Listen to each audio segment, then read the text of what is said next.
Periodically during my research, I get quite frustrated with the lies of Muslim authorities, so I wanted to collect a couple of examples from previous videos and present them to you.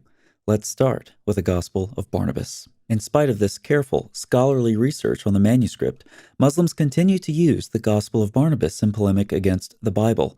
In the introduction to their 1907 translation of the book, Lonsdale and Laura Ragg listed the basic reasons why the manuscript must be considered a forgery.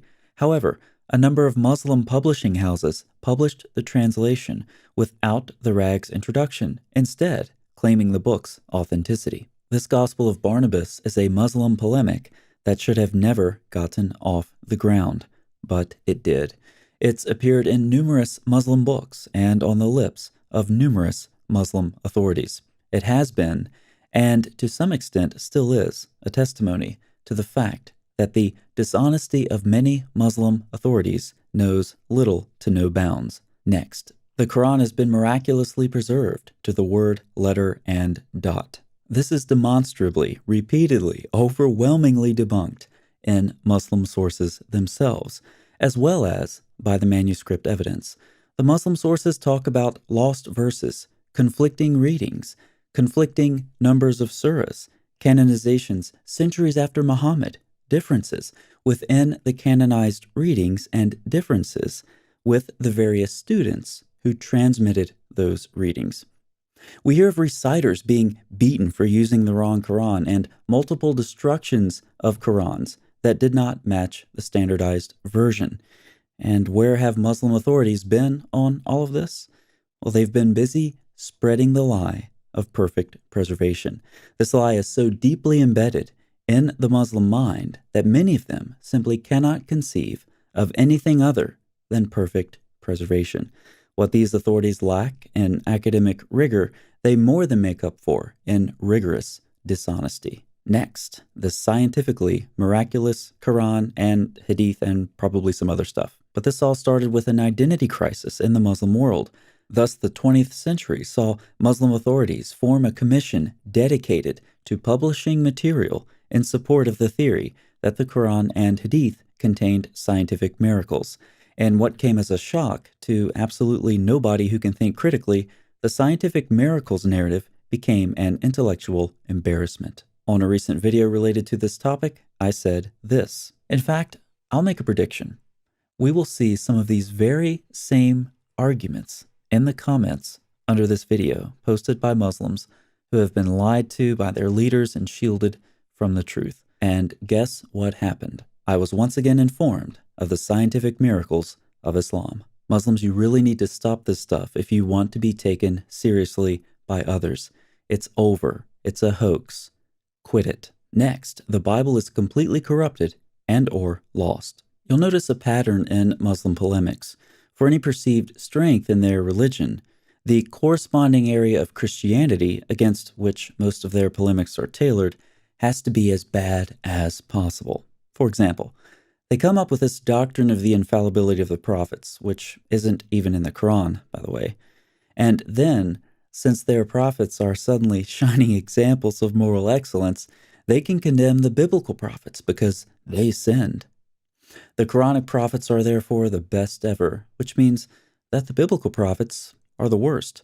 Or take the scientific miracles argument. Since the Islamic sources, allegedly, contain numerous scientific miracles, that must mean that the Bible also makes scientific claims. But instead of miracles, of course, it has nothing but scientific errors. Carrying this pattern forward, since the Quran has been miraculously preserved, the Bible must be hopelessly corrupted. And of course, that's the narrative that Muslim authorities have indoctrinated the Muslim world with. They do this in spite of the Quran itself affirming the preservation, reliability, and authority of the Torah and Gospel many, many, many, many, many times. Even their favorite scholar, Bart Ehrman, affirms the reliability of the Bible when he says that no essential beliefs are affected by New Testament variants. How can Muslim authorities indoctrinate their followers with claims of biblical corruption when their own scriptures affirm the reliability of the Torah and Gospel? They lie about it, obviously. Next, the Quran is the eternal word of Allah. There's much to say about this, but let me just briefly state that the Quran did not drop out of heaven. I have hours of videos on this channel looking at pre-Islamic traditions of various sorts that made it into the Quran.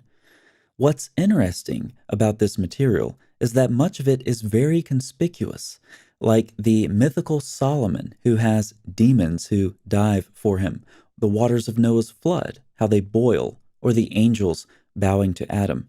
This material was around before Islam, and it's not in the Torah or Gospel, which is what the Quran claims to affirm. The Quran came into existence through a historical process which incorporated earlier material.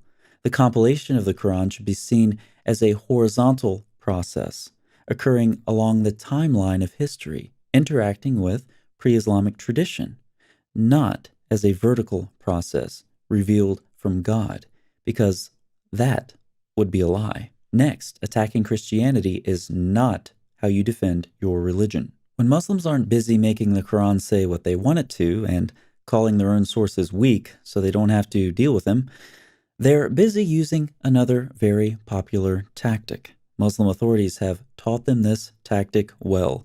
Can't defend your religion? Distract. This is what I call the, hey, look over there technique. Again, on my recent video about embryology and the Islamic sources, we have some excellent examples of this. The truth is that this tactic makes you look very weak. It makes you look like you're so unable to defend your religion that you won't even try. Next, Muhammad is the best example we can follow. I'm not even going to go back into the dirt that we find about Muhammad in the Islamic sources. Check the description box for video after video on those topics. But as always, it takes a good purging to get that filth out of your mind afterwards. So what are we to make of all of this? In a recent video, Cruz quoted me as saying, "But any Muslim who reflects on the legacy of their leaders in the last few decades on this issue alone, that issue being the scientific miracle lies, will see more than enough reason to never trust them again, and that is the first step to freedom." Cruz responded, "In my experience, it works the other way around in the Muslim world. Muslims don't mind being lied to by their leaders. Actually, they love it, because they don't care about the truth as long as it defends Islam. But I don't want that to be true. I don't want to think that I'm reaching out to people who like to be lied to. On the other hand, I can't explain why so many massive lies have prospered so well in the Muslim world." Cruz offers some specifics to support his thesis. A Muslim leader needs to start to fear his position in the Muslim community as soon as he starts to speak the truth. Cruz has a point there. When Yasser Qadhi came out with his holes in the narrative interview, polemicists pounced on it, primarily for two reasons.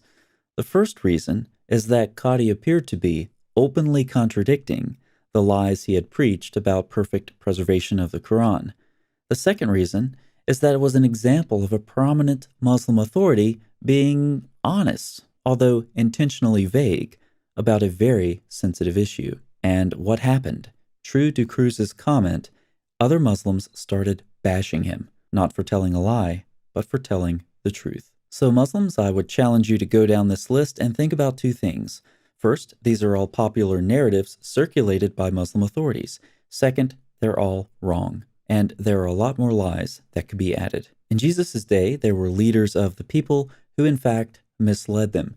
Jesus had some very harsh words. "Woe to you, scribes and Pharisees, hypocrites, for you travel across sea and land to make a single proselyte. And when he becomes a proselyte, you make him twice as much a child of hell as yourselves." The logic of this verse is simple. The Jewish leaders aren't making it into the kingdom, and they're dragging others down with them. Many Muslim authorities today fall under very similar condemnation. Their judgment is coming. In the meantime, many are reaching out to the Muslim world because we won't stand for these lies. As for those of you who are still being lied to, you shouldn't stand for it either. Thanks so much for watching. I'll see you next time.